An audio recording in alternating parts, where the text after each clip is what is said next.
I had been looking forward to that camping trip for months. It was the summer of 2017, and I had just turned 24.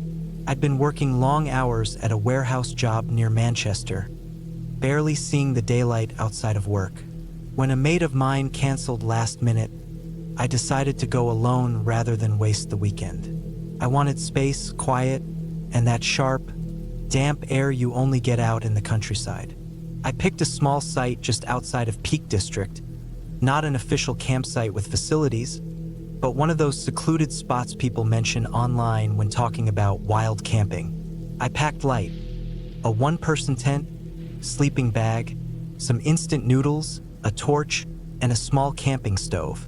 I drove out late afternoon on a Friday, the sun still hanging in the sky, burning the tops of the rolling green hills. The narrow country roads were lined with hedges taller than the car, and once I parked in a small lay-by, I walked a half-mile into a patch of woodland that felt private enough. The ground was uneven, soft from weeks of rain, and the trees kept the area dim even though the sky was still bright. I pitched the tent on the flattest patch I could find.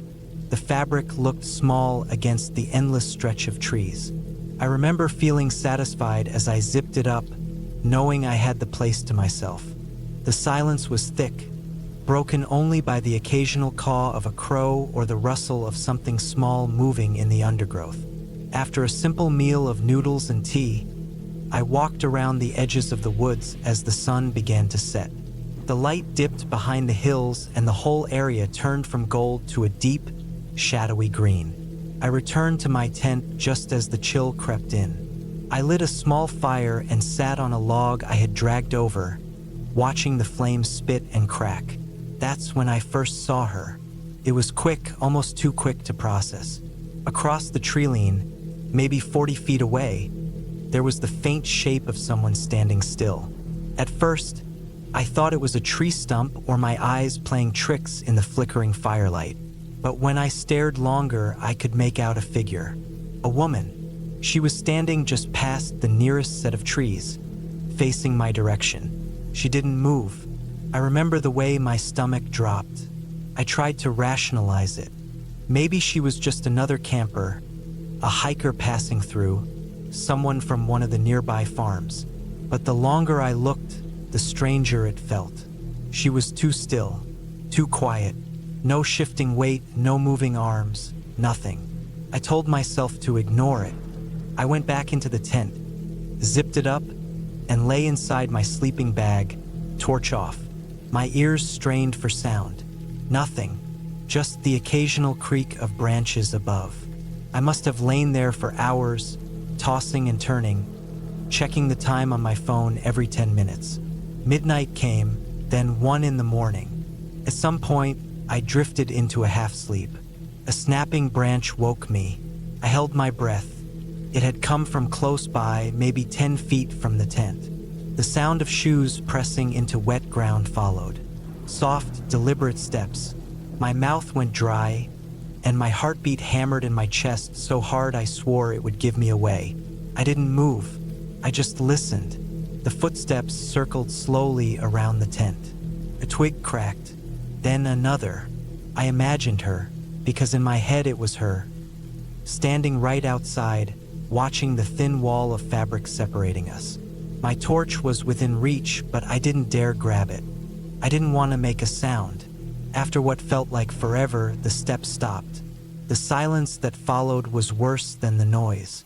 I stayed awake until dawn, eyes wide open, body rigid inside the sleeping bag. When daylight finally crept through the fabric, I unzipped the tent cautiously. My throat was tight, my body stiff. The ground outside was damp and scattered with leaves. I checked for footprints, but the soft earth was messy with old impressions, animal tracks, and my own. I couldn't be sure if there had been anyone at all. Still, the unease clung to me. I thought about packing up right there, but I told myself I was overreacting.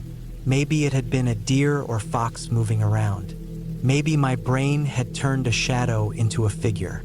I tried to brush it off, boiling water for coffee and sitting in the cool morning air. By mid-afternoon, I felt more normal. I even convinced myself to go on a small hike further into the hills. The day was warm, sheep dotted the fields in the distance, and the trails were quiet. I returned to my camp tired, sweaty, and hungry, ready for another night, determined not to spook myself again. That evening, the fire burned brighter, the woods darker around it. I tried to focus on the crackle of flames, the distant hoot of an owl, the occasional rustle of leaves. But every so often, I caught myself glancing at the same tree-line, half expecting her to be there again. And then she was, this time closer, maybe 20 feet away, standing between two thin trees, her body half hidden in shadow. My stomach turned to ice. She wasn't moving, just standing and facing me. I could make out more this time. Dark hair hanging loose, clothing that looked pale against the dark bark. I didn't light the torch or call out. I just sat frozen. Minutes passed. She didn't shift an inch. Couldn't take it. I grabbed the torch, switched it on, and shone it directly where she was. Nothing. Just trees and empty space. I turned the light off, hands shaking, heart racing. I swear she had been there. I hadn't imagined it. I knew I hadn't. That night, I didn't sleep at all. I sat upright in the tent, torch in my lap, knife from the cooking set by my side. Every little noise outside made my skin prickle. At one point, I heard slow, deliberate breathing so faint, it might have been my imagination. But it felt too close, just outside the thin nylon wall. The hours dragged on, but eventually, the blackness of night gave way to pale gray. When the first light hit, I didn't hesitate. I packed everything as quickly as I could, my hands clumsy and unsteady. The fire pit was still warm as I stamped it out. I shoved everything into the rucksack, hardly caring if it was neat. As I slung the bag over my shoulders and turned toward the path back, I froze. At the far end of the tree-line, where the shadows hadn't yet lifted, stood a figure. The same one. This time, there was no mistaking it. The woman, still silent, watching. I didn't look twice. I walked as fast as I could back toward the lay-by, not running, but close to it, heart thumping so loud I thought it would echo off the trees. Every step, I expected to hear another set behind me, but there was only silence. When I reached the car, I threw the bag inside, slammed the door, and locked it. My hands were shaking as I turned the key. The engine stuttered to life, and I pulled away, glancing in the mirrors more than the road. I didn't stop until I was back in town, concrete and streetlights all around me. I've never gone camping alone again. Even now, years later, I can't explain what I saw. Maybe it was some local living rough, maybe someone unstable who wandered the woods. But the way she stood there, the silence, the way she seemed to disappear when I shone the light, it's something I can't shake. All I know is that she was real, and she was watching me.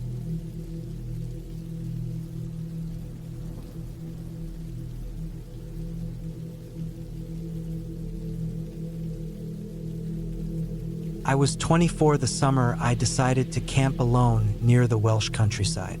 It was July 2016, and I had just bought a small second-hand tent, nothing fancy, just a cheap dome-style one with thin poles that felt like they could bend in a strong wind. I wanted quiet, time away from the noise of Cardiff, so I drove my little car down narrow lanes until I reached an open patch of farmland near a thick tree line. It wasn't an official campsite, but I had spoken with the landowner earlier that day. He didn't seem to care as long as I stayed away from his cattle and didn't leave rubbish. The sky had been gray since morning, and by late afternoon it had started to drizzle. The air was heavy, damp, and it carried that earthy smell of wet soil mixed with the sharp scent of grass. I remember how sticky my shirt felt as I unpacked, my palms damp from both sweat and rain. I staked the tent close to the tree line, thinking the branches above might shield it from some of the rain. Behind me, The open field stretched for what looked like half a mile until it dropped into a darker valley. By the time I had the tent upright, the drizzle had grown into a steady rain. Drops rattled against the nylon, the sound like a constant tapping. I crawled inside, pulled my rucksack in with me, and sat cross-legged on my sleeping bag.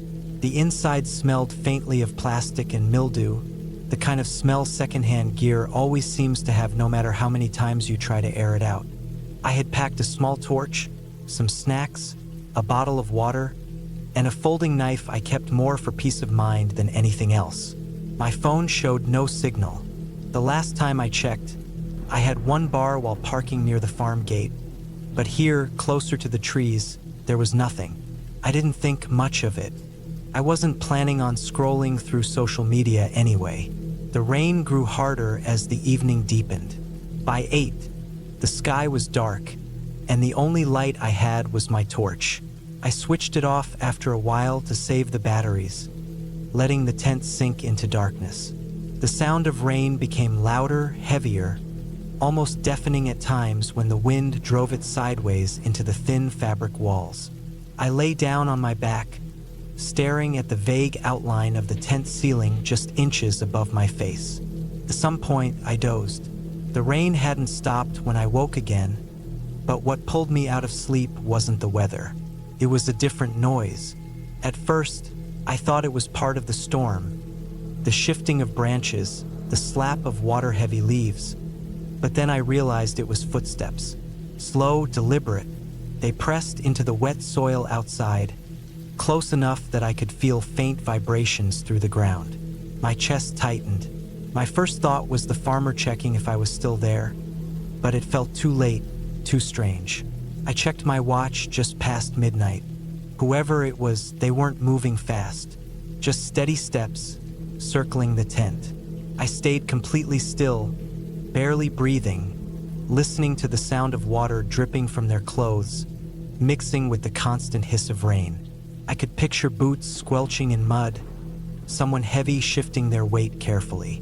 They stopped on the side where my head rested, just a thin sheet of fabric between us. I could hear water pattering off them, the faint rasp of breath. My mind raced. I thought about unzipping the tent, jumping out, and demanding who they were, but something inside me told me to wait, to stay hidden. If it was the landowner, why wouldn't he call out? Why just circle? After what felt like forever, the steps began again, moving toward the trees. Branches cracked softly under their weight, and then the sound faded.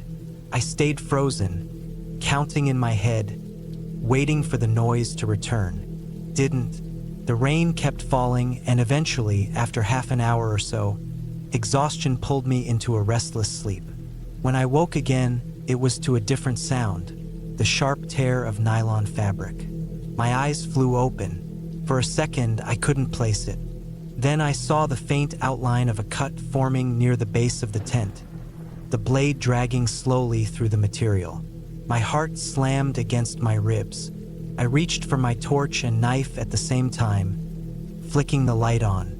The beam hit the damp walls of the tent, the small space glowing white.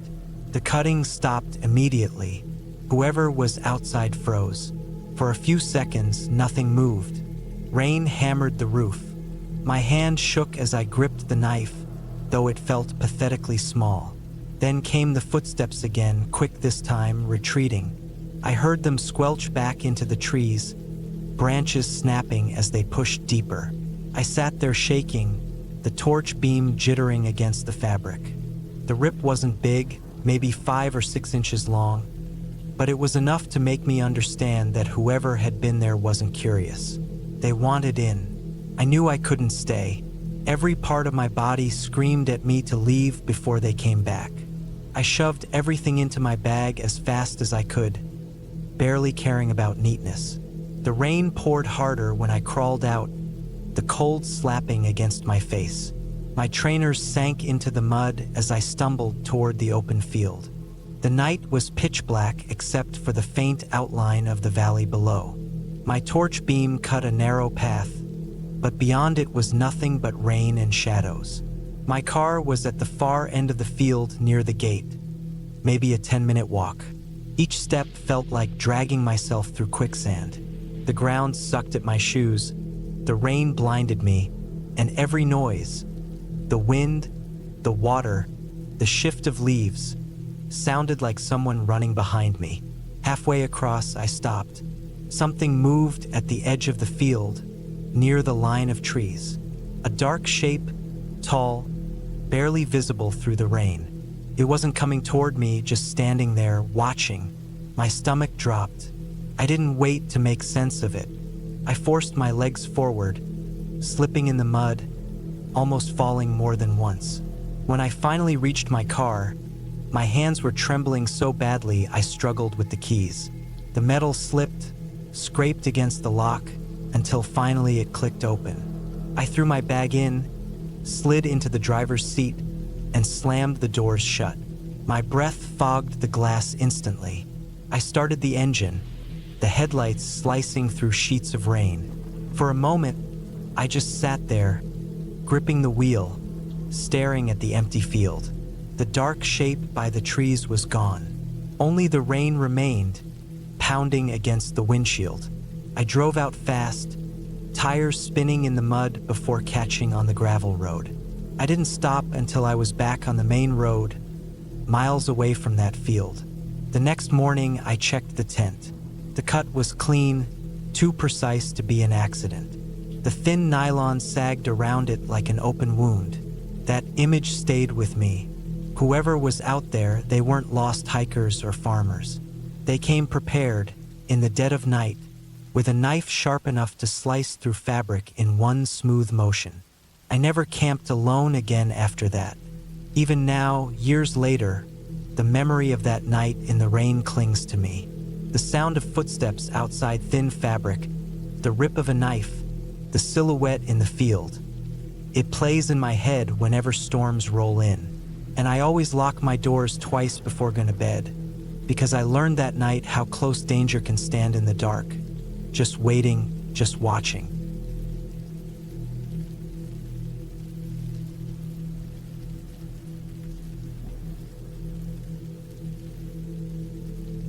I was 23 years old when I decided to go camping alone for the first time. It was the summer of 2015, late July, and the air in northern Idaho was dry, warm during the day, and heavy with the smell of pine and dust. I had been working long hours in construction that year, and my back felt broken most days, but I wanted to get away from the city and breathe clean air. I picked a spot near Priest Lake, far enough from the busy campgrounds that I wouldn't hear other people. I thought I needed silence, just the sound of trees, water, and the crack of firewood. The drive up took about 3 hours. The dirt roads narrowed the further I went, and every bump rattled through my old Ford Ranger. I had stocked the truck with water jugs, a cooler with sandwiches, some canned chili, a tent, sleeping bag, and a lantern. My phone barely held a signal after the first hour, and by the time I reached the edge of the Forest Service land, there was no service at all. I didn't think much of it at the time. I just wanted to be cut off.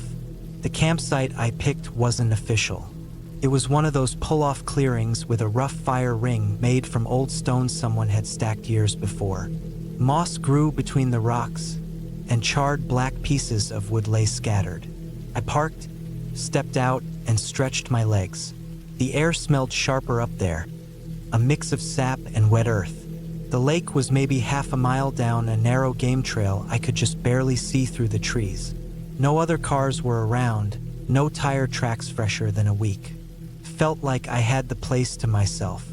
I spent the late afternoon setting up. I laid out the green dome tent on a flat spot, hammered in the stakes, unrolled the sleeping bag inside, and put my cooler under the shade of a tree. I gathered some wood nearby, dry sticks and branches that cracked easily when bent. By the time I had everything ready, the sun was dropping, and the sky glowed orange through the treetops. I lit a small fire and heated some chili, eating it straight from the can with a metal spoon. The forest grew darker around me, and the sounds shifted. Birds going quiet, insects buzzing louder, and the occasional thump of a pine cone hitting the ground. I told myself it was perfect. This was what I came for. But when the last streaks of light bled out of the sky, the silence got heavier. I had camped before, but never alone, and I hadn't realized how different it would feel without someone else's breathing or voice nearby. Every sound snapped sharper. Every twig breaking somewhere in the trees made me pause. I kept looking over my shoulder, convincing myself it was deer or maybe a squirrel. By 10, the fire burned low, and I crawled into the tent. The nylon walls felt thinner than I remembered from camping as a kid, like I was wrapped in paper. I laid down, trying to relax, but I kept hearing things.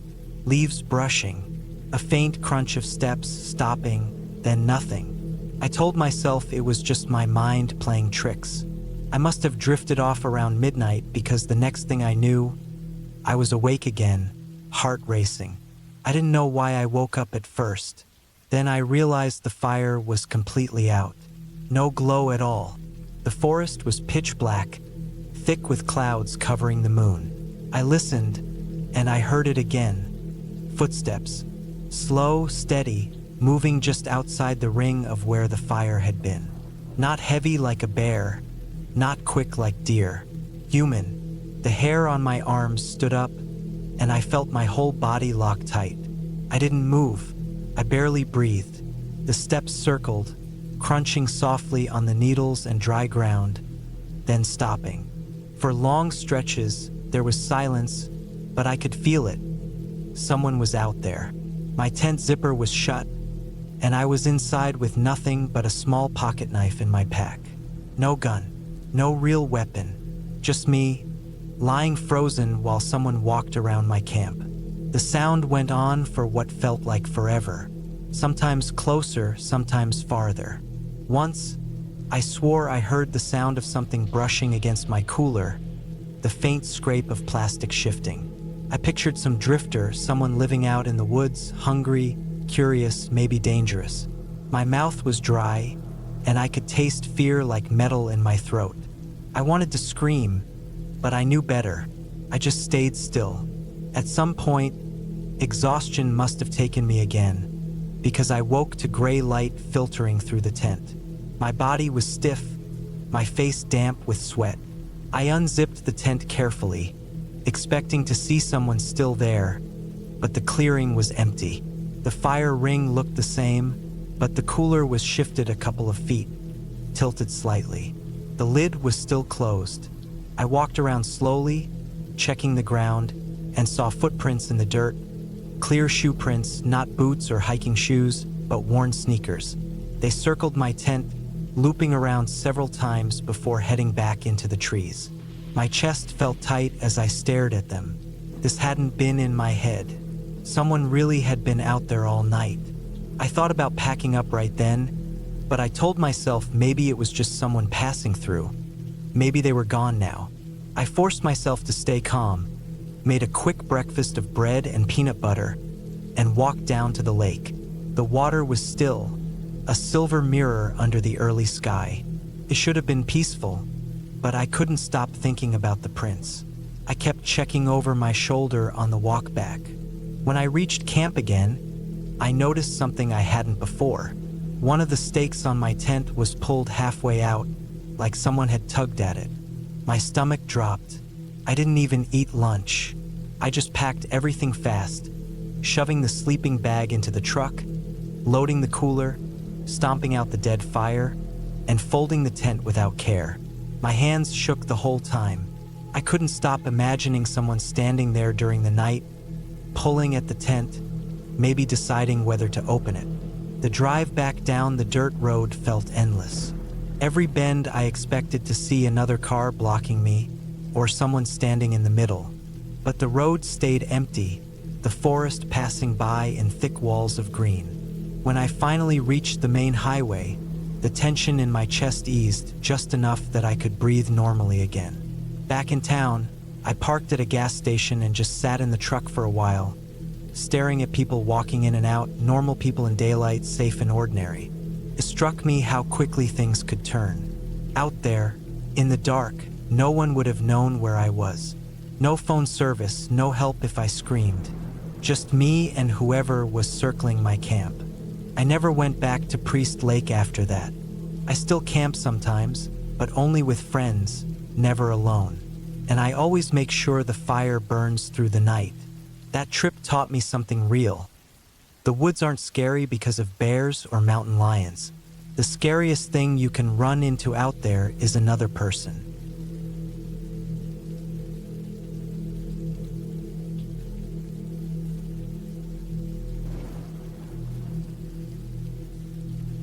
I still remember that night on the farm like it happened yesterday, even though years have gone by. I was 21 at the time, restless and stubborn, and I thought it would be a good idea to camp out by myself on a piece of land my uncle owned in rural Kentucky. It was late summer of 1998. The air was heavy and still, and the fields around his property stretched out flat in every direction, broken only by tree lines and old fence posts leaning at odd angles. I had told myself I wanted to spend a night out there for the quiet, for the escape, for the simple idea of being alone under the sky without anyone nearby. But deep down, I think I wanted to test myself, to see if I could handle being in the middle of nowhere in the dark.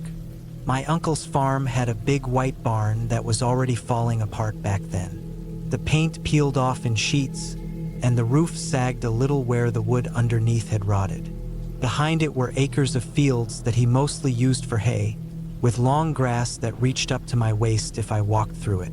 Farther back, beyond the last field, there was a strip of woods that looked black once the sun went down. I picked a spot near the edge of the fields, a couple 100 feet from the barn, where the grass was low and the ground was fairly level. I brought a small 2-person tent, a sleeping bag, a flashlight, and a cheap camping stove. I set everything up just before sunset, the sky orange and purple, the sound of cicadas echoing from every corner of the fields. The air smelled like dirt and hay, sharp and dry, and the barn creaked now and then as if it were breathing. First, it was peaceful. I ate some canned beans heated on the stove, drank a bottle of water, and sat in front of the tent watching the horizon fade into dark. But the quiet didn't last the way I thought it would. When the sun slipped away, the fields changed. The crickets got louder, the cicadas cut off almost instantly, and everything felt sharper. The sound of the wind moving through the grass seemed closer than before, like it wasn't just the wind anymore, but something heavier moving along with it. From where I sat, I could see the outline of the barn, its broken windows black and empty. I kept looking at them longer than I wanted to, waiting for some movement I couldn't explain. By midnight, the farm had turned into a place that felt nothing like the one I had known during the day. Lying in my sleeping bag, I could hear things I couldn't name. Rustling in the grass, faint cracks of twigs, something brushing against the barn wall far off. Each sound made me lift my head, shine the flashlight around, and then lower it again when nothing showed. The beam of the light didn't carry far in the fields. It lit the grass, lit the fence post, lit the side of the barn, but everything past that was swallowed in black. The first real jolt came around 1 in the morning. I was half asleep when I heard footsteps, not heavy ones, but careful ones, moving in the grass just outside the thin nylon wall of my tent. The steps were slow, not the kind of quick movement you'd expect from a rabbit or raccoon. They circled halfway around the tent before stopping. I froze, holding my breath, gripping the flashlight tight in my hand. For what felt like a full minute, there was nothing but silence. Then, I heard the sound of something metallic, like a piece of wire or a tool lightly tapping against another metal surface. My uncle had left all kinds of rusted equipment leaning against the barn, so it could have been that, but the sound was too close, too deliberate. I didn't sleep after that. I stayed on my back, flashlight in hand, listening. I kept telling myself it was probably just a stray dog or maybe a deer nosing around, but the way those footsteps had stopped right beside me made my skin crawl. Around 2, I thought I heard something tugging at the zipper of the tent. just a small shift of the fabric, like fingers testing it. I snapped on the flashlight and shone it against the flap, but of course, the outside looked empty. The minutes dragged. Every time I thought I was calming down, a new sound would come.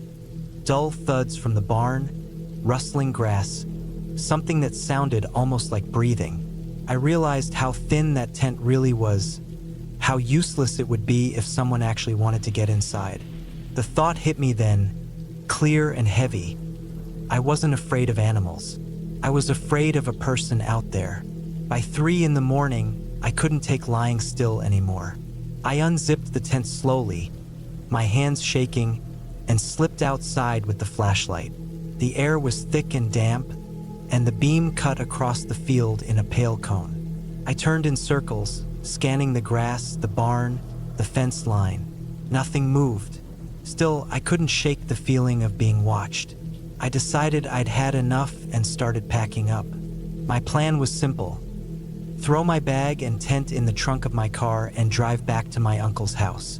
But as I pulled the stakes from the ground, I heard the barn creak again, louder this time, followed by a dull slam, like a door being shut or something heavy falling inside. My chest tightened. The barn was supposed to be empty. My uncle hadn't kept animals in there for years. I didn't wait to find out. I shoved the tent into the bag without folding it and grabbed everything in one armful.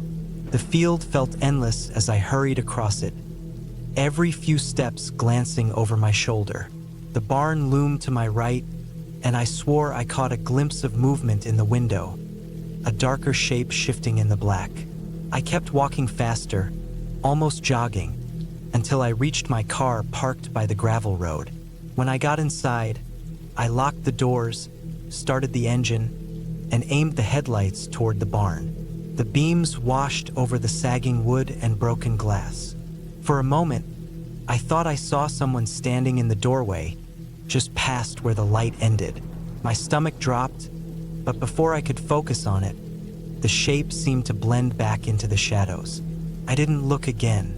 I threw the car into drive and sped down the gravel road, dust flying behind me.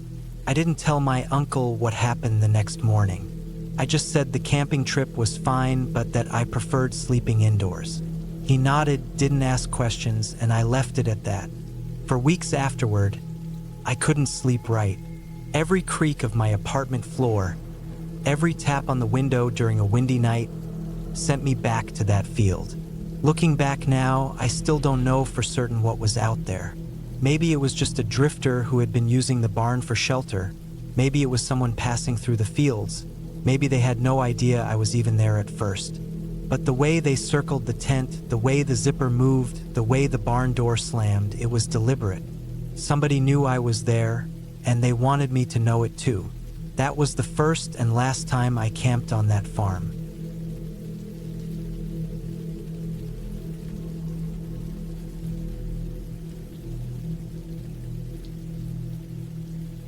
I went camping alone in the late summer of 2014. I was 27 then, living in northern Colorado, and I had this idea that going out by myself would give me some kind of peace of mind I had been missing for months.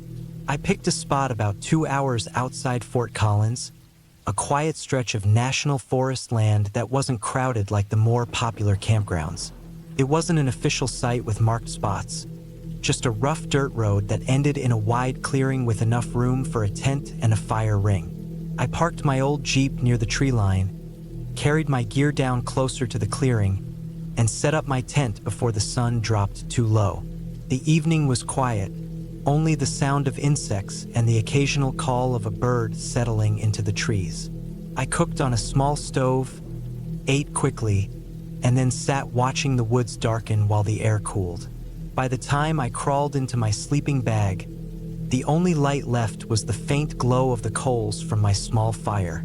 I was used to camping with friends, with laughter, voices, and company, but this was different. The silence pressed against my ears. It was the kind of silence that makes every small sound, every snap of a twig, every rustle of leaves, feel far too loud. Sometime deep into the night, I woke up. I didn't know what stirred me at first, but my heart was already beating faster than it should have been for someone just waking up. The tent walls shifted slightly in the faint breeze, and I heard something outside. At first, it was a soft, steady crunch, like footsteps moving across the forest floor. Not the quick steps of a deer bounding through the brush, but slow, deliberate steps. I froze in my bag, barely breathing, my ears straining. The footsteps stopped not far from my tent. I could hear the weight of someone shifting. My stomach tightened. I knew that sound wasn't from an animal. There was a rhythm to it, the slow shifting of weight from one foot to the other. My first thought was that maybe another camper had wandered near, maybe lost or drunk. But the road was empty, and I hadn't seen a single vehicle all day. The realization made my chest tighten even more. The minutes dragged. I lay there with my eyes wide open in the dark, listening, every muscle locked. Then, after what felt like forever, the sound started again. A slow circling. Whoever or whatever, it was moved around the tent, quiet but not quiet enough to disguise that it was a person. I could hear sticks snapping softly under their weight. I could feel them stopping every few steps, pausing, waiting, listening. I didn't move. I didn't even unzip the tent to peek. I was terrified that any sound I made would give me away more than I already was. But the truth was, the person already knew I was there. My Jeep was parked just up the dirt road. My tent was in plain sight if anyone walked into the clearing. The circling went on for maybe 10 minutes, maybe longer. Time felt stretched out in the dark. Then it stopped. Total silence again, except for the soft rush of blood in my ears. I waited and waited, not sure if the person was gone or just standing still. My throat was dry. My palms were wet. Eventually, I worked up the nerve to glance at my watch by pressing the side button, just enough to light up the face. It was 2:47 a.m. I didn't sleep again that night. I stayed frozen in place, eyes fixed on the faint ceiling of the tent, until the first gray light crept in. When I finally unzipped the door and stepped out, the clearing looked the same as when I had set up camp. But the ground told another story. In the soft dirt just beyond the ring of dead grass, I saw shoe prints, clear as day. The tread wasn't like hiking boots. It looked more like worn work boots. The prints circled around the tent, then drifted off into the trees. They weren't mine. I could see my own fresh tracks from when I set up camp, different size, different shape. My skin crawled. I didn't cook breakfast. I didn't even bother rolling up my sleeping bag properly. I stuffed everything into the Jeep, heart pounding, scanning the trees constantly, waiting for someone to step out. Nobody did. Still, I couldn't shake the feeling of eyes watching from the brush as I turned the key, backed up, and drove out along the dirt road. The whole way home, I kept looking in my mirrors. I told myself it could have been just a hiker, maybe someone curious, maybe someone who had been passing through. But hikers don't usually circle a tent in the middle of the night. They don't stand still listening. For a few weeks, I tried to reason it away. Maybe it was some local guy out hunting, maybe someone who had been drinking and wandered through. But then I thought about the slowness of those footsteps, the way they paused like they were testing me, waiting for me to move. Whoever it was had no reason to be out there that time of night, with no campfire, no flashlight, nothing. I didn't camp alone again after that. Not once. Even now, years later, when I do go with friends, I still wake up sometimes in the middle of the night, ears straining, waiting to hear those steps again. Looking back, what unsettles me most isn't just the prints, or the circling, or the silence afterward. It's the fact that I'll never know what that person wanted. They could have been just curious, but curiosity doesn't explain why someone lingers outside a tent at nearly 3 in the morning, standing in the dark, just listening. What I know for sure is this. If I hadn't stayed still, if I had unzipped that tent or coughed, or made the slightest movement, whoever was out there would have known exactly how awake and aware I was. Maybe that was what they were waiting for. And that's the part that keeps me up sometimes. Because in the silence of those woods, I realize something I can't shake. Sometimes the scariest thing isn't the sound of footsteps, but the moment they stop.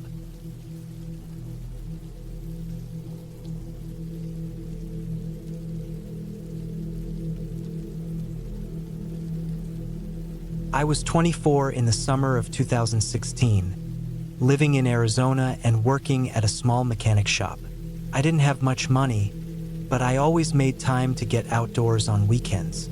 That July, I decided to drive out to an area about 40 miles north of Flagstaff, close to the Navajo reservation. I'd been told it was quiet, with wide stretches of forest and high desert, and not many campers around. That was exactly what I wanted. I packed my old green tent, a sleeping bag, some water jugs, and enough food to last me a couple of nights. The drive out there was dry and lonely. The two-lane road stretched long between patches of pine trees and brush. By the time I turned off onto a dirt track, the sun was sliding down low. I bounced over rocks and dips until I found a clearing a few hundred yards off the road. It felt private, quiet, and just far enough from anyone else. I set up my tent near a line of pines, laid out my sleeping bag, and got a small fire going with the bundle of wood I'd brought. That first night felt fine. A little breeze pushed through the trees, and the sky was bright with stars. I cooked a small meal, ate by the fire, and listened to the quiet. Coyotes called in the distance, but nothing unusual.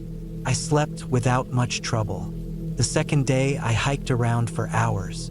I followed a shallow creek that twisted between the trees, spotted a few deer, and even saw some boot prints that looked pretty old.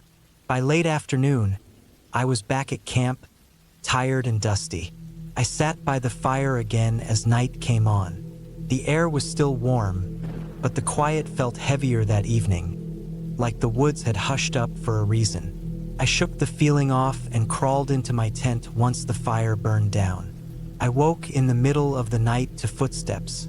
At first I thought it was deer again, but these steps were different. They were slow, heavy, and close. I held still in my sleeping bag, listening. The dirt outside crunched under weight, circling near my tent.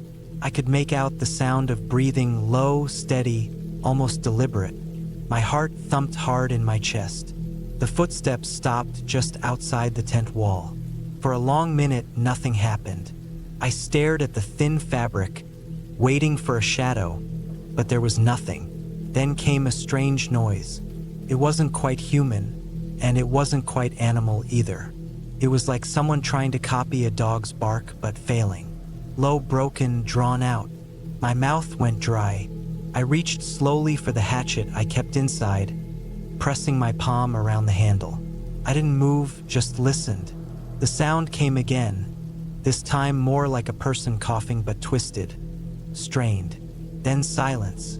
After a few long minutes, the footsteps moved away, crunching off toward the trees. I lay there, wide awake, until dawn finally came. When I stepped outside, I saw prints in the dirt. They weren't clear shoe prints, and they weren't quite animal tracks either. They looked like bare feet, but stretched too long, with toes spread wide apart. I counted 4 or 5 steps around the tent before they veered back toward the woods. My stomach tightened as I looked at them. I told myself it must have been some drifter, maybe barefoot, maybe drunk. I wanted to believe that. I considered packing up right then, but pride and stubbornness kept me there. I didn't want to feel chased out of the woods by some weirdo. I spent the day near camp, though, keeping my hatchet close. Every so often, I felt eyes on me. I'd glance up at the tree line, swearing I saw movement, but nothing clear enough to prove it. As night came again, I didn't build much of a fire. I didn't want to draw attention. I ate cold food from a can and sat quietly. Once the sky turned black, I got inside the tent and zipped it shut, keeping my hatchet by my side. It didn't take long before I heard it again. Footsteps. They came from the same side, crunching slowly through the dirt. My skin prickled. Then I heard something worse. A voice said my name, not loud, but just clear enough. Stretched, broken, like someone forcing the sound out wrong. Hearing my own name out there in the dark made every part of me go cold. I held still, every muscle tight, trying not to breathe too loud. The voice repeated it closer now. The footsteps circled the tent. My heart slammed so hard I thought it might give me away. Then came a laugh. It wasn't a normal laugh. It sounded like someone trying to copy the idea of laughing, high and shaky, cut short halfway. I couldn't take it anymore. I gripped the hatchet and burst out of the tent, yelling as loud as I could. My flashlight beam cut across the clearing. For a split second, I saw something between the trees. It looked like a person, tall and thin, bent at the shoulders, arms too long, skin pale in the beam. It turned its head toward me, and even though the face was hard to make out, I swear it looked stretched wrong, like it didn't belong to the body. The light shook in my hand as the thing turned and bolted into the trees faster than any person should be able to move. Branches cracked and snapped as it went deeper until the sound faded out. I stood there, shaking so hard I thought my knees would give out. I didn't sleep the rest of that night. I sat by the fire I lit back up, hatchet in one hand, flashlight in the other, staring at the trees until dawn. When the sun finally rose, I packed up fast. My hands shook as I stuffed the sleeping bag into the car. I didn't even bother folding the tent. I just threw it in. The tracks near the tree line were clear again. Long, barefoot impressions leading away. I drove out of there fast, barely looking in the mirrors. My mouth was dry, my eyes sore, my head heavy from no sleep. By the time I hit the highway, I promised myself I'd never camp alone out there again. I've been back in the woods since then, but not alone and never near that area. When people ask me why, I just say I had a bad experience. I don't tell them the whole story. It sounds too strange, too close to stories you hear in whispers about the desert and the reservation lands. But I know what I saw, I know what I heard, and I know there was nothing fairy tale about it. Whatever was out there that night was real, and it wanted me to know it was watching.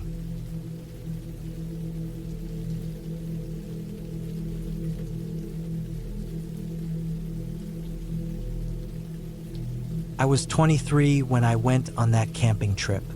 It was late September of 2017, and the air had already begun to shift from summer warmth to the kind of coolness that sinks into your clothes after sunset. I had taken a few days off from work and decided to drive out to a state forest in northern Michigan.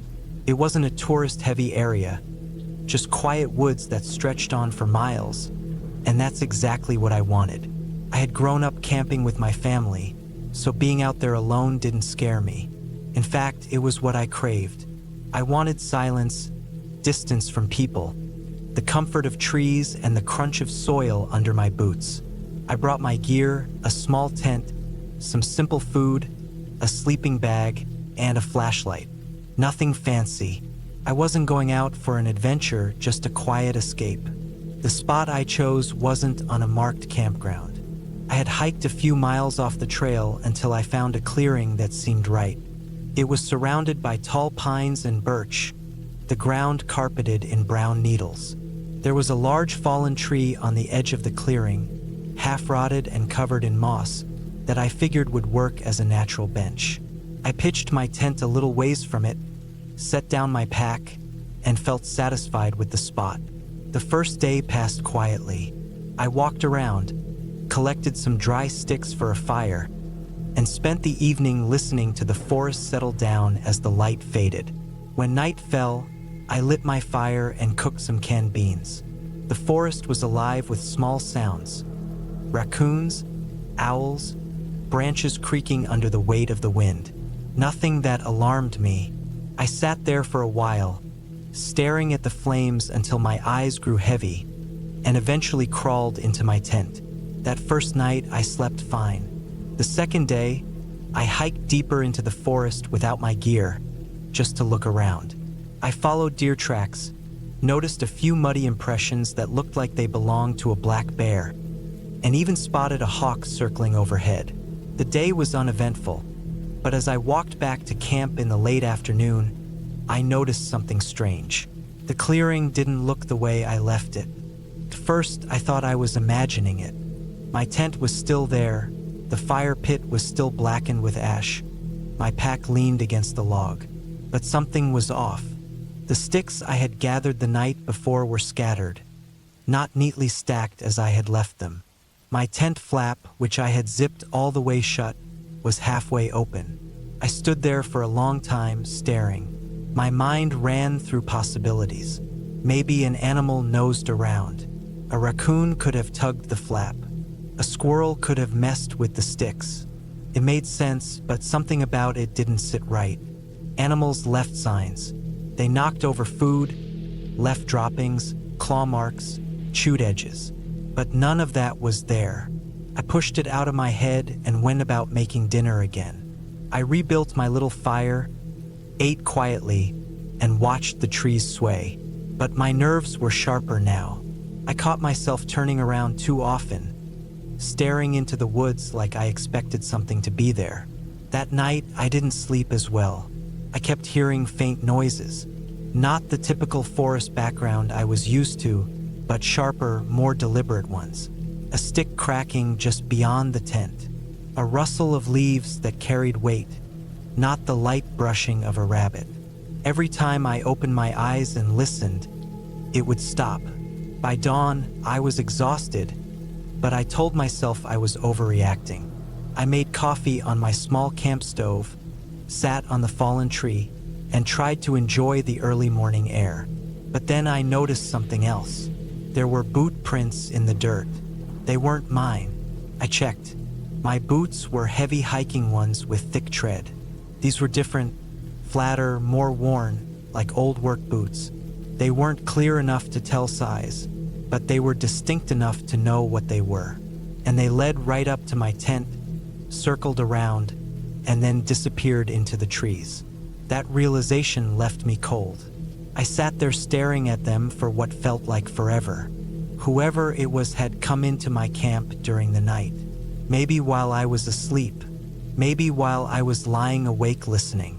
I thought about leaving right then, packing up and hiking back to the trail. But a part of me wanted to believe it wasn't as bad as it looked. Maybe some hunter passed through, curious about my setup. Maybe it was nothing more than that. I stayed. That evening, I didn't bother with a fire. I ate cold food, kept the light of my flashlight low, and sat in my tent earlier than usual. My heart was thumping in a way I couldn't control. Every sound outside now felt amplified.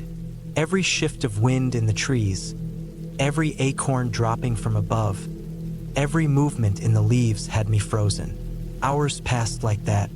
My nerves were frayed, and I was almost about to convince myself that I had worked myself up for nothing when I heard it. Footsteps. They were slow, careful, crunching lightly on the forest floor. They circled the clearing. I held my breath, staring at the thin fabric of my tent as if I could see through it. My flashlight was off, but even if it had been on, I don't know if I would have turned it toward the noise. I didn't want whoever it was to know I was awake. The footsteps stopped near the log. I could hear the faint creak of wood, as if someone sat down right where I had been sitting earlier that morning. I waited, frozen, my body tense and aching from stillness. Minutes stretched into an eternity. My ears picked up the faint sound of breathing outside. At some point, I must have drifted in and out of a half-sleep, because when I opened my eyes again, the first pale light of dawn was pushing through the tent fabric. The clearing was silent. I unzipped my tent slowly, my hands shaking, and looked around. Whoever it had been was gone. But there on the log, pressed into the mossy wood, was the mark of dirt from where they had been sitting. That was enough. I packed everything in less than 10 minutes. My tent went into the bag half folded, my gear shoved in without care. I just wanted out. I threw my pack on my shoulders and started back toward the trail as fast as I could manage. My head whipped back every few minutes, scanning the trees. When I finally reached my car, parked in the small gravel lot by the trailhead, I tossed everything inside and sat there gripping the wheel. I was covered in sweat even though the air was cold. My throat was dry. I forced myself to look around the lot before turning the key. It was empty, not another car in sight. I drove the whole way back to town without stopping, and when I got home, I locked the door and sat in silence for hours. I never reported it. I didn't know what I would even say. No crime had technically been committed. No face, no name, no confrontation. Just the heavy certainty that someone had been out there, walking my camp at night, watching me while I lay in my tent. I never went camping alone again.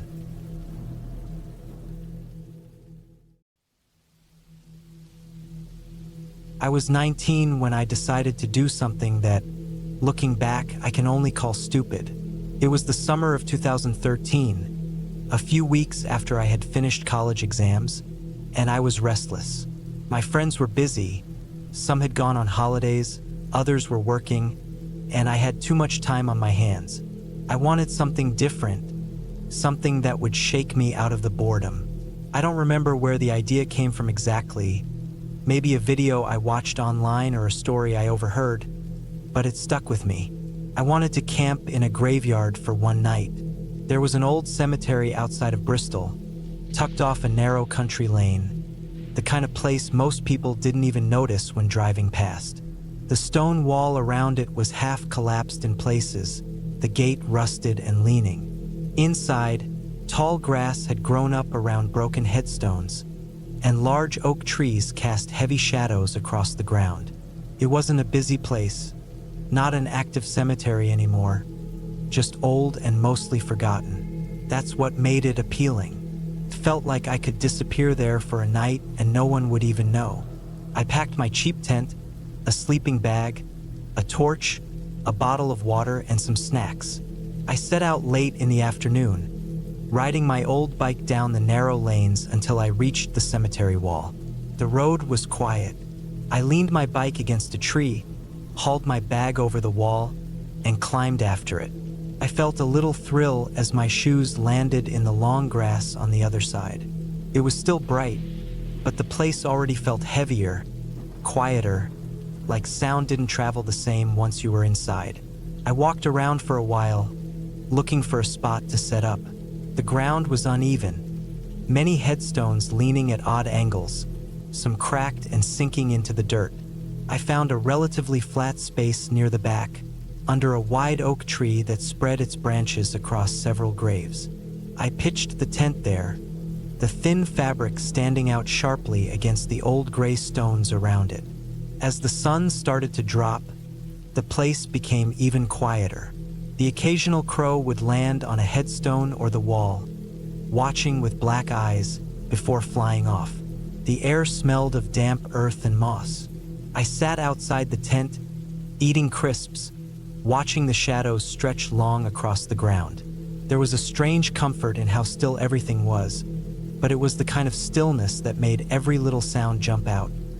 The snap of a twig, the flutter of wings, the faint rustle of grass. By the time it got properly dark, I had crawled into my tent with my torch propped beside me. The thin nylon walls didn't do much to block out the night. Every time the wind pushed against the fabric, it felt like something brushing past. I lay there on my sleeping bag, wide awake, listening. At first it was just normal sounds. An owl calling in the distance, branches creaking. Then I heard what I swore were footsteps.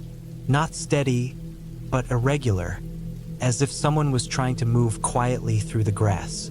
My stomach tightened. I held my breath, straining to hear. The steps would come for a few seconds, then stop.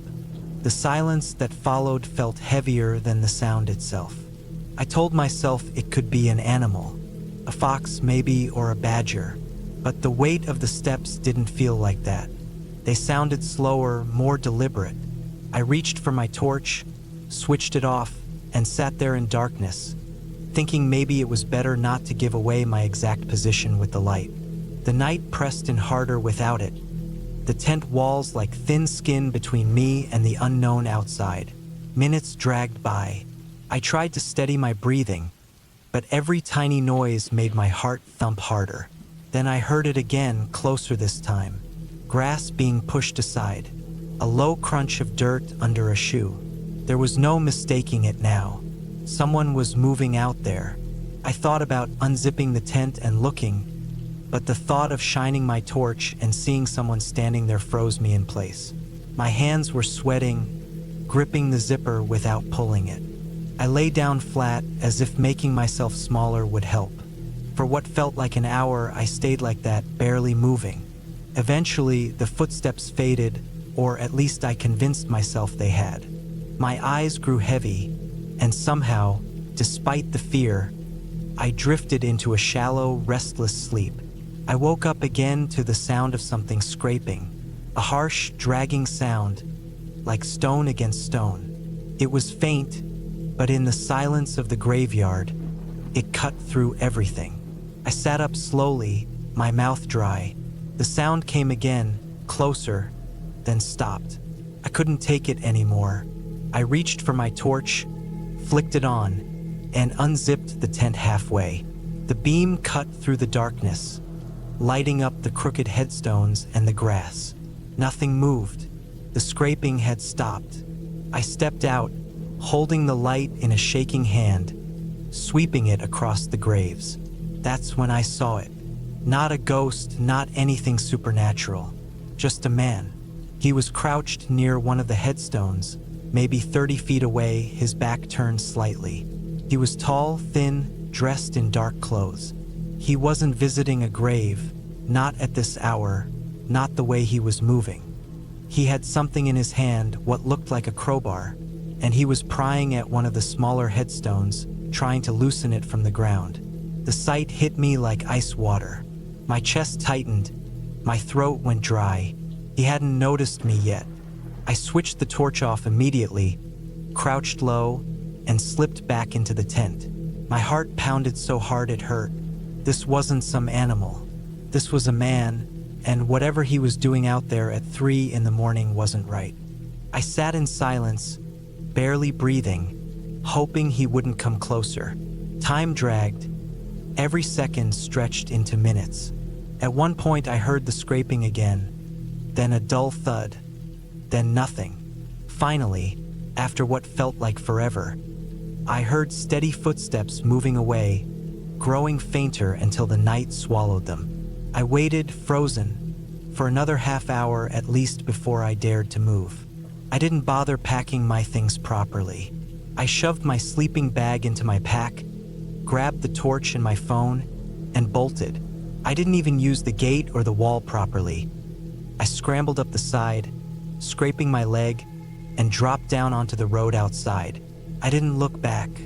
I grabbed my bike and pedaled as fast as I could down the empty lane, my legs burning, my breath ragged. Even when I reached the main road and the distant glow of streetlights, I didn't slow down. I didn't stop until I was back home, the sky just starting to turn pale with early morning light. I never went back to that cemetery. A few days later, I read in the local paper about vandalism in graveyards around the area. Headstones broken, graves disturbed, even metal ornaments stolen. They suspected people were taking them to sell as scrap. When I saw the photos, I recognized the same spot where I had camped.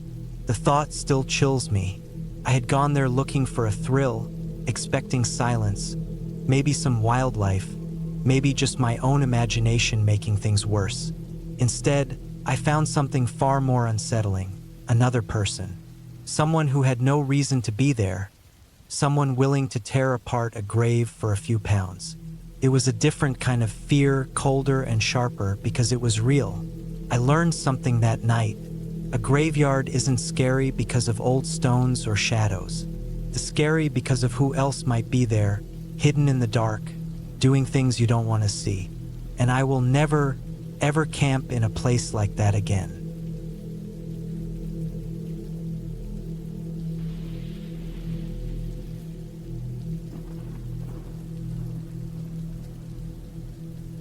had always liked the idea of being alone in the woods. No voices, no traffic, no city lights spilling over the horizon. Just the sound of trees swaying against each other, the air smelling sharp and damp, and the kind of quiet that presses on your ears until every small crack of a twig seems too loud. In the summer of 2013, I decided to take a solo camping trip in northern Minnesota, about 30 miles out from Ely. I was 24 then, and I thought I knew enough about being outdoors to handle myself. I packed light but smart: tent, sleeping bag, food sealed tight, a small hatchet, a knife, a flashlight, and my old hiking boots that were falling apart but still clung to my feet like second skin. It was late July, humid but not unbearable. The kind of weather where the sun makes you sweat by noon, but the nights still creep cold enough that you pull your sleeping bag tighter around your shoulders. I'd parked my car down a dirt road that cut into the forest, walked about 4 miles in until I found a clearing near a small creek. The ground there was even enough to pitch my tent, but far from any obvious trails. That was the point. I didn't want to hear anyone else's voices out there. By late afternoon, I had camp set up, a little fire going, water boiling, and a rough spot cleared of sticks to sit. The creek trickled about 20 feet off, and the air smelled faintly metallic, like wet iron mixed with pine sap. It felt good to be cut off, though there was always that strange edge to the silence. You get so used to background noise, distant cars, neighbors, even appliances humming, that when you strip it away, your brain starts filling the gaps with little alarms. Every snap in the undergrowth felt sharp. Every gust of wind sounded like something approaching. I told myself to get used to it. It was just the woods, nothing more. As the sun went down, I ate some dried food and watched the fire shift from orange to deep embers. The forest around me swallowed the light quickly. It was one of those nights where the moon doesn't help much, just a dull glow behind thin clouds, so the trees looked like black walls against the sky. I crawled into my tent, zipped it up, and laid on my back listening to the fabric crinkle when I shifted. The smell inside was a mix of canvas and earth from the ground below. Sleep came in waves. I'd drift off, then wake at the smallest noise. Once it was the creek gurgling louder than I remembered. Another time it was a low snap from the woods, like a branch breaking under weight. I told myself it was a deer. Probably was. I forced myself to keep my breathing steady. Sometime deep in the night, though, I woke up hard, not groggy but alert in an instant. There was no clear sound at first, only that kind of pressure you feel when something's close by. I laid there, ears straining. Then I caught it. A slow, deliberate crunch of leaves just outside the tent. Not the scattered steps of an animal darting, but a heavy tread, one step at a time, pausing between like it was waiting. My heart hammered against my ribs. The air inside the tent felt stale. I didn't move, barely breathed. Another step, then another. It circled halfway around, close enough that I could see the fabric of the tent dip slightly inward when whatever it was brushed against it. I thought about my knife in my pack by the entrance. Too far. If I moved, whoever or whatever it was would know I was awake. The steps stopped behind me, maybe 3 feet from where my head lay. Silence dragged out so long that I thought maybe it was gone. But then I heard a soft scrape, like metal against wood. It was so quiet I almost thought I imagined it. My throat was dry. I stayed still, counting my breaths, waiting. Minutes passed, at least it felt like minutes. Then the steps started again, slow, moving away this time. I listened until they blended with the normal creaks of the forest. Even then I didn't move.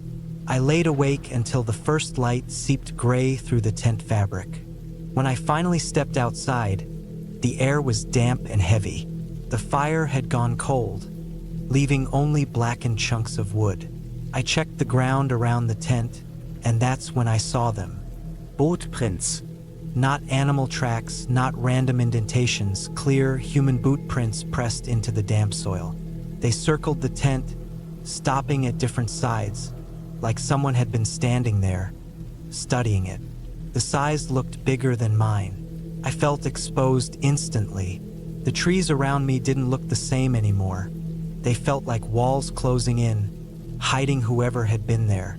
I kept scanning between the trunks, waiting to catch a flicker of movement. Nothing, just the same heavy quiet.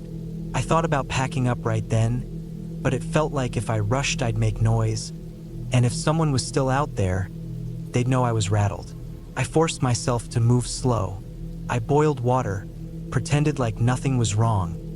All the while my stomach twisted so tight I couldn't eat. After a while, I packed my tent, strapped everything back onto my pack, and started walking. I didn't take the same path back. I cut through thicker brush, branches slapping my arms, thorns tugging at my pants, because the idea of walking the same open trail I'd come down felt like an invitation to be followed.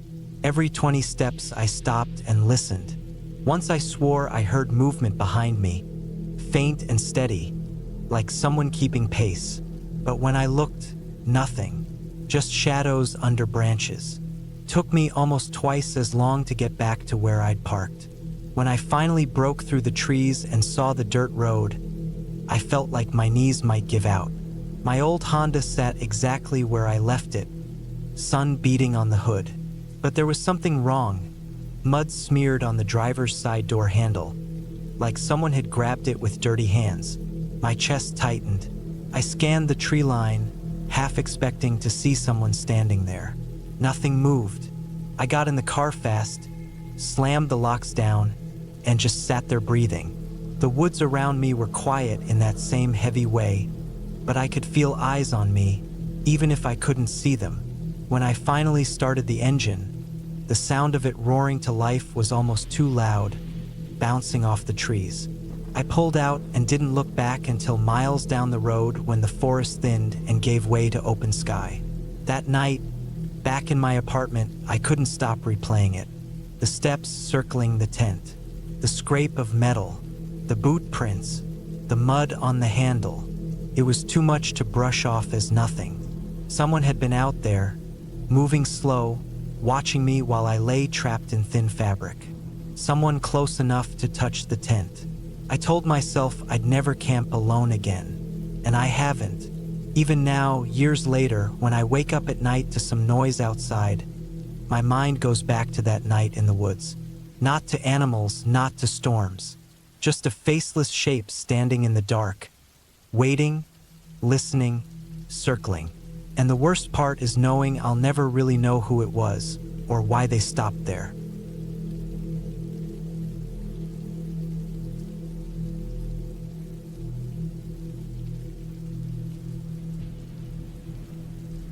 I went hunting alone in the fall of 2014, deep in the wooded hills of northern Michigan. I was 27 at the time, and I had been going out into the woods since I was a teenager, usually with friends or my uncle, but this trip I wanted the quiet. I wanted the stillness of being on my own, to test myself a little and to just step away from everything for a few days. I parked my truck at a dirt pull-off around noon, loaded my pack, slung my rifle over my shoulder, and headed into the trees. The air was crisp, not freezing, but cold enough that my breath made a cloud with every exhale. The leaves had already started to change. Reds and oranges clung to the branches, while the ground was covered in a blanket of dead leaves that crunched under my boots. It had rained the night before, so the smell of wet earth and damp wood was heavy in the air. The ground was soft in some places, but as I walked deeper, it turned into that noisy, dry crunch that makes you feel like every step is announcing your presence to everything living out there. I hiked about 3 miles in before I picked a spot for camp.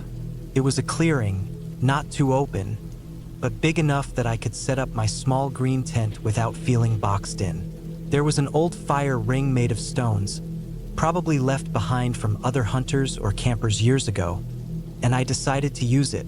I dropped my gear, took a swig of water, and started gathering wood. After setting up camp and getting the fire going, I walked a half-mile farther north with my rifle to scout for signs of deer. I found some tracks in the mud near a narrow creek and noted the direction. I sat for a while on a fallen log, listening to the woods. The quiet of a place like that is never really silent. There's always something moving. The wind shifting branches, a squirrel in the leaves, the faint tapping of a woodpecker far away. But even with all that, the woods still feel empty in a way that makes your skin tighten, especially when you're alone. As the sun started sinking, I headed back to camp. The fire was still smoldering, and I fed it with more wood until flames caught again. I cooked a small meal on my little camp stove, just a packet of noodles and some jerky, then sat against a tree while the fire popped and cracked. The forest darkened quickly.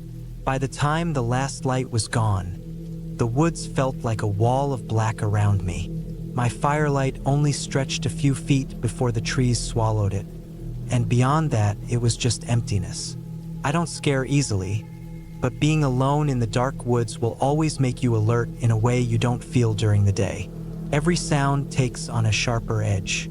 Around midnight, I crawled into my tent, zipped the flap, and tried to get some rest. I had a small lantern inside, but I shut it off after a while, wanting to save the batteries. Sometime in the night, I woke up. I didn't know what time it was, but the fire outside had burned down to faint embers, and the air was colder. What woke me wasn't a dream, it was sound.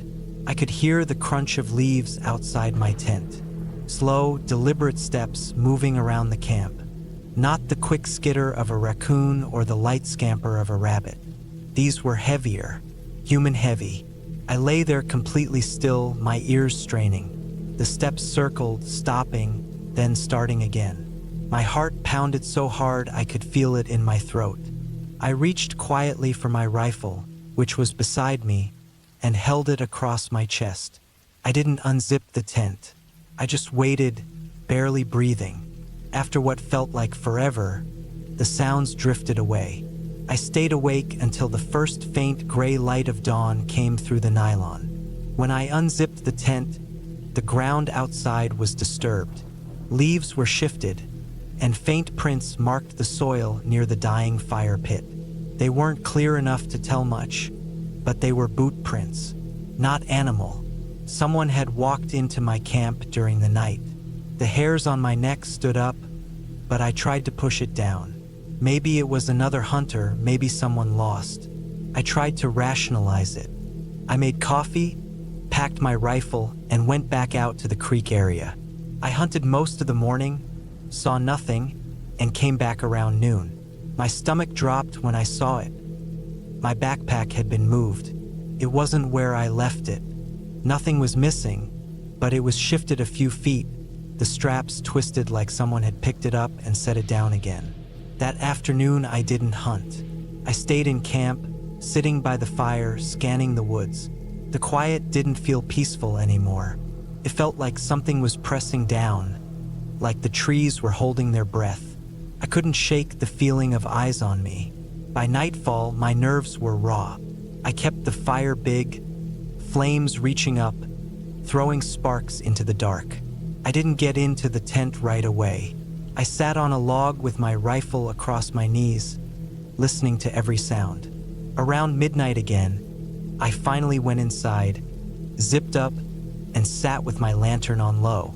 It wasn't long before the steps came back. Slow, steady, circling. My throat went dry. The steps stopped near the tent, just feet away. I could hear breathing this time. Heavy, calm, like whoever it was wasn't afraid at all. They stayed there, just standing. I gripped the rifle so tight my hands ached. I didn't unzip the flap. I just sat there, frozen, waiting. After a long time, they moved again, the sound fading into the woods. I didn't sleep, not a second. When daylight came, I packed everything as fast as I could. My fingers were stiff, clumsy, but I forced them to work. I stomped out the fire, loaded my gear, and started back down the trail. Every step, I looked over my shoulder. The woods felt different now, not just quiet but hostile, like they wanted me gone. When I finally saw my truck through the trees, I almost ran. The relief that washed over me as I unlocked the door and tossed my gear inside was overwhelming. But then I saw something that chilled me worse than the night sounds. On the back window of my truck, written in the grime and dust, was a single word: stay. I don't know who had been out there watching me. I don't know if they followed me in, or if they'd been camping nearby and decided to mess with me, or if it was something darker. But I do know this: I've never hunted alone since. I still go into the woods, but always with someone else, never by myself. The silence of the forest isn't peaceful to me anymore. It's a reminder of those footsteps circling my tent, of that heavy breathing, and of the words smeared into the back of my truck that told me everything I needed to know. Someone had wanted me to stay, and someone had been close enough to touch my truck while I was out in those trees. And I'll never forget it.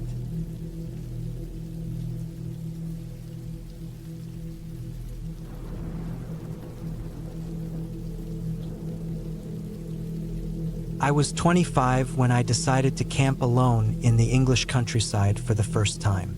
It was the summer of 2016, late July, and the weather had been surprisingly dry for a week straight.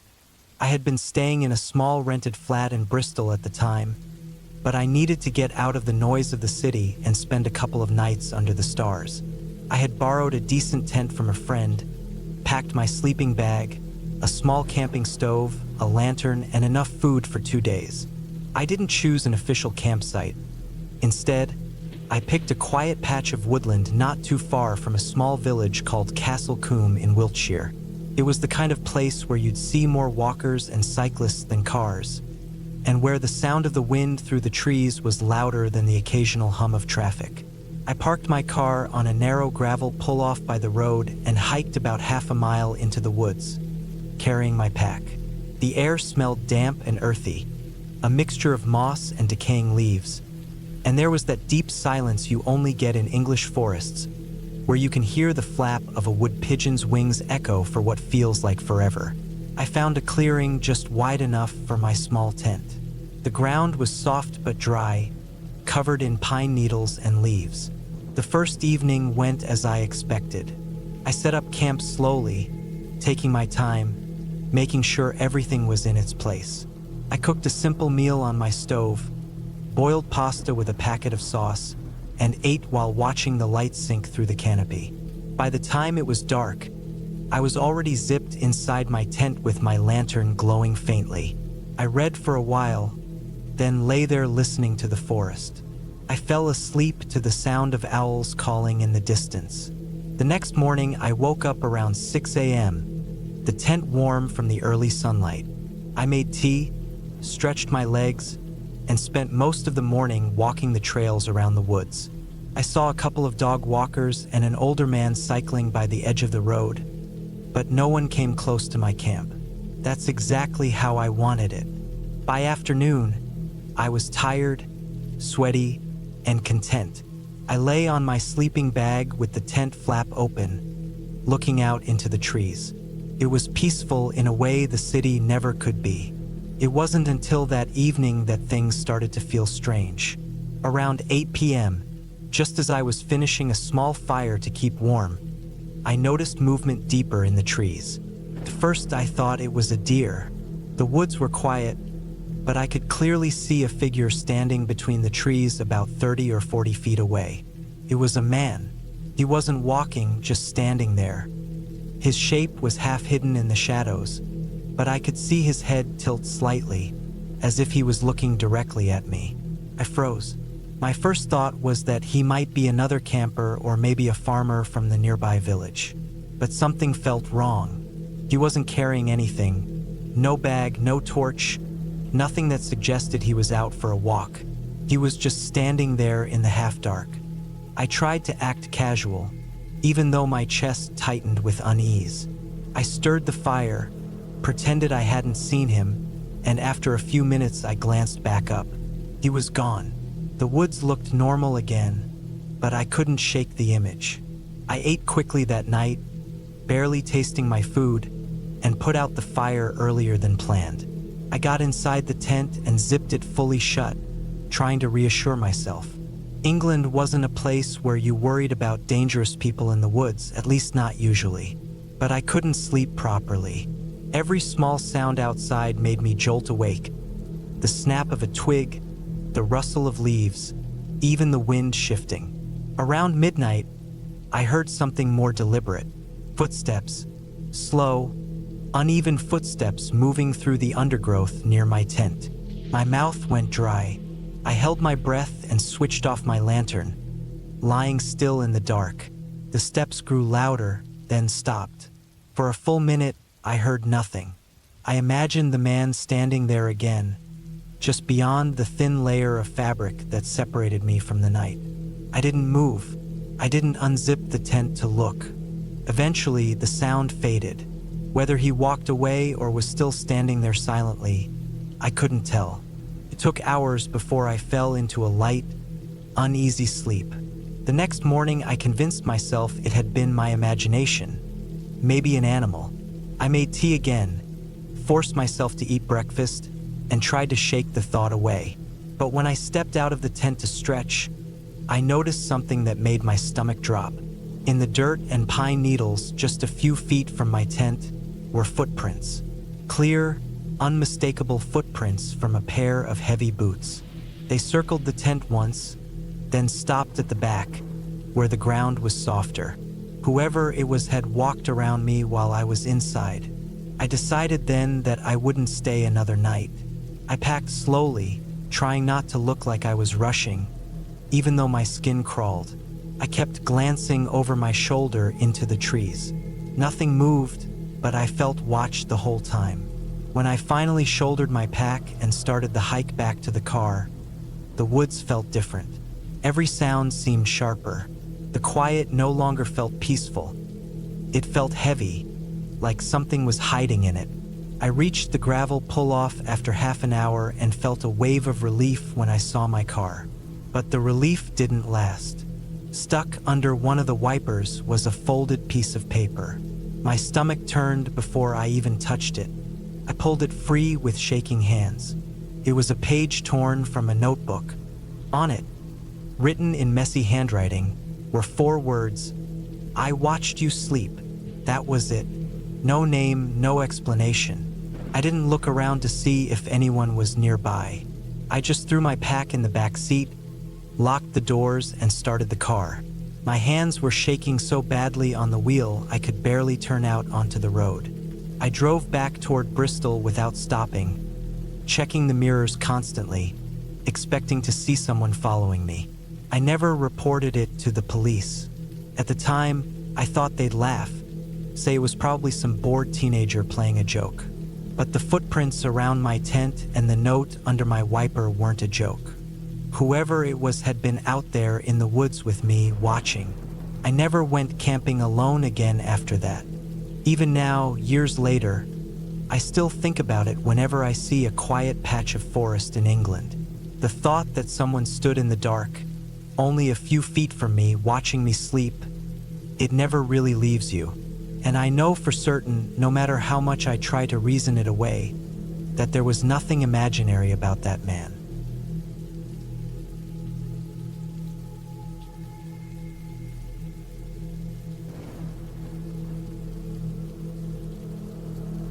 I was 28 in the summer of 2013 when I decided to go camping alone in northern Maine. I had just left a long-term relationship, and I needed the quiet. I wanted to be cut off from the usual distractions. No phone, no traffic, no people, just trees, dirt, and fire. I picked a spot near Moosehead Lake, but far enough from the main camping areas where most families stayed. I didn't want the sound of kids running or car doors slamming to break the silence. I wanted to be on my own, maybe a little too much on my own. The air that first day was thick with pine and wet soil. The ground was still soft from rain the night before, and I had to kick at the dirt to flatten an area for my small tent. It wasn't fancy, just a 2-person tent I had used a couple of times before. I set it up about 30 yards off a trail I had followed in, far enough where I couldn't see the path from my spot. I wanted privacy, but looking back, I realized how hidden I really was. Nobody could have seen me unless they were looking hard. The first night was uneventful. I cooked ramen over a small stove, watched the sky fade into deep blue, and listened to the lake water brushing against the rocks. I felt calm. I crawled into my sleeping bag, and for the first time in months, my head wasn't racing with stress. I drifted off to the sound of crickets and the occasional loon out on the water. The second day, I hiked a little further north, following deer trails through the thick woods. I carried only water and a snack, no phone, no GPS. I trusted my memory and the natural landmarks, which was a mistake. At one point, I had to stop and really focus on where the lake was in relation to me. I felt that small panic rise, the one that comes when you realize you might be turned around. Luckily, I found a familiar log I had stepped over earlier and followed the same line back. It rattled me enough that I didn't go as far the rest of the day. I cooked again, this time rice and beans, and spent the evening by the fire, staring into it like it was a TV screen. Everything was quiet except for a light wind moving the trees. That night, something changed. I woke up around 2 in the morning to a sound. At first, I thought it was just branches creaking, but then I heard footsteps. Slow, steady, heavy enough to press the ground. I froze in my bag, my body stiff and hot with adrenaline. My first thought was a bear. I had my food sealed and hanging from a branch about 10 feet off the ground, so I knew it wasn't inside the tent with me, but the sound was too deliberate for an animal sniffing around. It was paced. One step, a pause, another step. It circled my tent, or at least that's what it felt like in the dark. I didn't move, didn't breathe heavy, just kept my ears sharp. After maybe 5 minutes, it stopped. The silence afterward was louder than the noise itself. I lay awake until dawn, not daring to unzip the tent. In the morning, I told myself it was a deer or maybe even my own imagination half dreaming. I stepped outside, looked for tracks. The soil was soft, but I didn't see much, just patches of disturbed pine needles that could have been anything. Still, I couldn't shake the weight in my chest. I almost packed up right then, but pride and stubbornness kept me there. I didn't want to admit to myself that I was scared. That third night was worse. I sat by the fire later than usual, the flames making me feel less alone. The woods seemed thicker than before, like the trees had shifted closer. I kept catching myself looking over my shoulder. Every little sound, the snap of a branch, the rush of a bird, made me jump. When I finally got into my tent, I laid there wide awake, waiting for something, and it came. The same footsteps, only closer, more confident. Not an animal. I knew it this time. Whoever it was, they stopped just outside my tent. I could hear breathing, faint but steady. Not huffing like a deer, not snorting like a bear. Human breathing. I held my knife in my hand, blade tucked under my sleeping bag. My heart pounded so hard I thought it might be loud enough to give me away. After what felt like hours, the sound drifted away again. My mouth was dry, my skin cold even in the bag. I didn't sleep at all. By morning, I was done pretending it was nothing. I knew someone was out there. Maybe they had stumbled across my camp. Maybe they had followed me from the trailhead without me noticing. But they were there, and they knew exactly where I was. I debated leaving right away, but it was already midday, and the hike back was long. If someone was really watching me, packing up in broad daylight would show them I was spooked, maybe even vulnerable. So I stayed one more night, though I hated myself for it. That last night, I didn't bother with a fire. I didn't cook. I didn't even zip my bag all the way, in case I needed to move quickly. I sat in the tent with the knife across my lap, listening. Hours dragged on, the forest groaning and whispering with wind. Around 3 in the morning, I heard it again. Footsteps, closer this time, slower. Whoever it was didn't circle. They walked straight toward the tent and stopped. I could see the shadow against the thin fabric, tall, unmoving, just standing there. I didn't blink. My knife dug into my palm from how hard I gripped it. I thought any second the zipper would move. It never did. They stood there for maybe 10 minutes before walking off. This time, I waited only a few seconds before I acted. I shoved everything into my pack without folding it, tore the tent down in under 2 minutes, and slung it all on my back. I didn't care about noise. I turned on my headlamp and walked the trail fast, almost running. My legs ached, my chest burned, but I didn't stop until I saw the gravel lot where my car sat. By then, dawn was breaking, and the sky was a pale gray. My car was the only one there, empty, silent. When I got inside, I locked the doors, sat there shaking, and finally let myself breathe. Whoever it was never showed their face, never spoke, never touched the tent. But I know what I heard. It wasn't an animal. It was a person. Someone who had no reason to be that deep in the woods in the middle of the night. Someone who didn't light a fire, didn't make a sound, just watched. I don't know if they were waiting for me to fall asleep, if they were building up the nerve to do something, or if they just wanted to scare me. All I know is I wasn't imagining it. The footsteps were real, the shadow was real, the breathing was real. I never went back to that spot. I still camp sometimes, but only in open areas with other people nearby. I double-check the trailheads, scan the parking lots for anyone hanging around. And no matter how tired I get, I never, ever ignore the sound of footsteps in the dark again.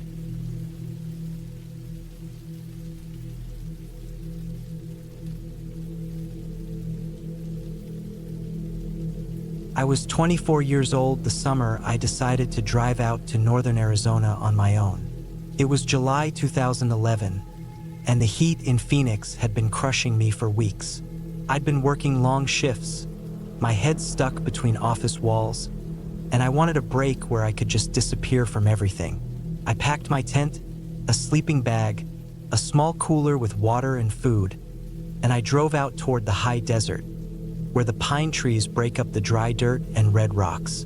By the time I reached the camping spot I had marked on the map, it was already evening. The sun dipped behind the tall pines, leaving streaks of orange and pink across the sky. I set my tent near a cluster of trees, far enough from the dirt road to feel alone, but not so deep that I couldn't find my way out. The air smelled different there, sharp with pine sap and a kind of dry, dusty earth smell that only comes from the desert mixing with forest. The first night passed quietly. I sat near my little fire until the logs turned to glowing coals, listening to crickets and the occasional rustle in the trees. The silence of the woods at night always felt heavy, like the trees were leaning in close. But I didn't feel afraid. I slept hard, the kind of sleep that only comes when you're worn out from the road. The next day, I hiked a few miles, following an old game trail that ran along the ridge. The heat rose fast after sunrise, and sweat clung to my back as I moved through the tall grass and dry brush. At one point, I spotted movement across the ridge, about 200 yards away. At first, I thought it was a deer, but the way it moved made me stop. It walked on all fours, then stood up straight for a few steps before dropping down again. I figured maybe it was just the distance and the heat waves playing tricks on me. I turned back after a few hours, my water running low, my legs scratched up from thorny branches. That evening, I built my fire again, cooked a small meal on my little camp stove, and sat back in the folding chair I had brought. The woods around me were darker that night. No moon, only a slice of light on the horizon. That's when I heard it. It was faint at first, a sound coming from down the slope. It wasn't the usual sound of coyotes yipping or the low hoot of an owl. It was a sharp, broken noise, almost like a person coughing or choking. Came once, then again, closer this time. I froze, the hair on my arms lifting. I killed the fire right then, covering the flames with dirt until the glow disappeared. For almost an hour, I sat in the darkness, my back pressed against a tree, waiting to hear more. The woods were so quiet that even the snapping of twigs far down the ridge carried up toward me. Eventually, when nothing else followed, I crawled into the tent, unzipped the bag, and laid down, though sleep came in short, shallow pieces. Around 3 in the morning, I woke to a noise outside my tent. At first I thought it was the wind, but then I heard footsteps, slow and deliberate, circling. I held my breath, my heart pounding in my ears. The steps were heavy enough to press into the dirt but careful, pausing every few seconds, as if whoever or whatever it was didn't want to be heard. I reached for the small hunting knife I had stashed by my bag, gripping it tight, my hands slick with sweat. Then, I heard something that froze me completely. It was my name. It came from just outside the tent, low and drawn out, the syllables stretched in a way that didn't sound human. The voice was broken, almost like it was learning how to form the word. I had never felt a fear like that in my life. I wanted to run, to burst out of the tent and tear through the woods until I hit the road, but my body wouldn't move. I just lay there, gripping the knife, waiting. Minutes passed. I didn't hear more footsteps, and the voice didn't come again. But the silence was worse. Every second dragged, and the only sound was my own shallow breathing inside the nylon walls of the tent. By sunrise, I forced myself to unzip the flap and step outside. The ground around my tent was disturbed. At first it looked like animal tracks, but they were wrong. They were too long, almost like a human footprint, but stretched, bent at odd angles. I wanted to believe it was just my tired mind exaggerating what I saw, but the dirt was clear enough. Something had walked in a wide circle around me, again and again. I told myself I was done. I packed up my gear in record time, stuffing everything back into my pack, collapsing the tent with shaking hands. By 9 in the morning, I was on the dirt road, my car loaded, and I drove fast, too fast, back toward the main highway. But something followed. I noticed it about 20 miles down, when the road curved along the ridge. In the mirror, through the dust trail my car kicked up, I saw movement in the trees. Something keeping pace, ducking in and out of view. I thought maybe I was losing it, my nerves shot, but then I saw it again, tall, thin, moving on 2 legs, then dropping to all 4s in a way no person ever should. My chest tightened, and I pressed harder on the gas, the engine whining as I pushed the little car faster. It didn't stop until I hit the highway. Once I was on the blacktop, surrounded by the blur of other cars, the presence lifted. I kept looking in the mirror for miles, but nothing followed anymore. I didn't stop until I reached Flagstaff. I parked in a crowded gas station, surrounded by people and noise, and sat there for a long time with the engine off, trying to calm the shaking in my hands. I never went back to that camping spot. In fact, I haven't camped alone since that summer. The outdoors still call to me sometimes, but the memory of that night, the voice trying to shape my name, the twisted footprints in the dirt, and that thing pacing my car, stays sharp in my head. It wasn't a dream. It wasn't the dark playing tricks on me. Something was out there, something real.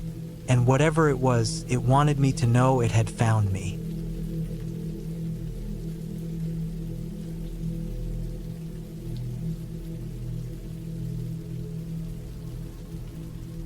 I was 27 when I decided to take a solo camping trip deep into the Black Hills of South Dakota in the fall of 2014. I had always liked being out in the woods, away from the noise of town and the constant static of everyday life. I picked a spot not far from an old service road that wasn't used much anymore, maybe 2 miles off it. The forest there was thick, mostly pine, with uneven ground and patches of rock that jutted out like bones under the earth. The air smelled sharp, like dried needles and damp soil, and the silence had a weight to it that pressed down on me the further I hiked in. By the time I set up camp, the sun was already fading low behind the hills. My tent was small, just enough for me and my gear, and I pitched it on a flat clearing where pine needles had built up in a thick layer. I laid down my sleeping bag, set up my small propane stove, and ate a quick meal of beans and sausage from a can. The woods were quiet, almost too quiet, except for the occasional pop of tree limbs shifting in the cooling air. I wasn't uneasy at first. I'd camped enough times alone to know the usual sounds of the woods at night, the way the wind can make the branches groan, the way animals move just beyond sight. But when full dark came, it was different. The air got colder than I expected, sinking hard into my jacket, and the stillness grew heavier, like the forest was holding its breath. Around 9, I stepped a few yards from the tent to relieve myself. My headlamp threw a weak cone of light across the trees, making the shadows sharp and deep. That's when I saw it. Something pale between the trees about 50 yards out. At first I thought it was just a dead trunk or maybe a rock that caught the light, but it was too tall and narrow. I froze, squinting into the dark. The longer I stared, the more certain I became that it wasn't just part of the forest. Whatever it was, it stood still, tall and upright, and I couldn't make out any details. My breath caught in my throat. I stood there for maybe a full minute before looking down for a second, convincing myself it was just a tree. When I raised my headlamp again, it was gone. Nothing there. Just black trees swaying faintly with the night wind. My stomach tightened. I finished quick and went straight back into the tent, zipping it closed, telling myself I was only tired, that shadows played tricks. But I didn't sleep well. Every creak outside felt louder, every gust of wind harsher. At some point, maybe midnight, I heard the crunch of leaves close to the tent. Not an animal skittering, heavier than that, slow and deliberate. Step, pause, step, pause. My heart was pounding so hard it drowned out the noise for a second. I held my breath, straining to listen, gripping the small knife I kept near my sleeping bag. The steps circled the tent.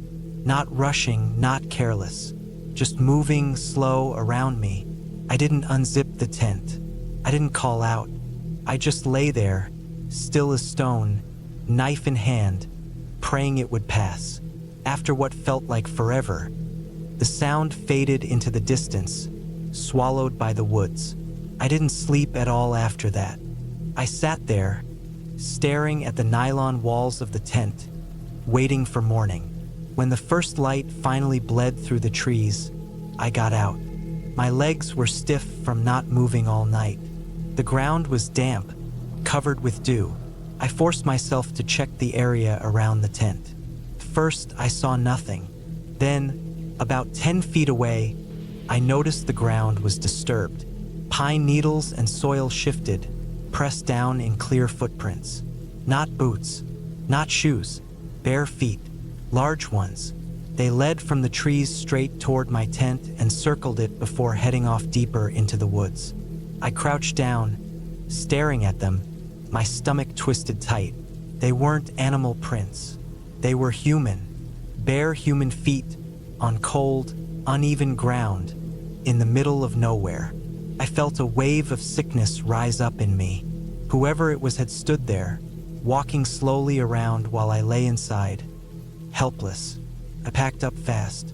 I didn't even eat breakfast. I shoved everything into my pack, not caring if it was neat or not, and started back toward the old service road. My head was on a swivel the entire time, scanning every shadow between the trees, listening for movement behind me.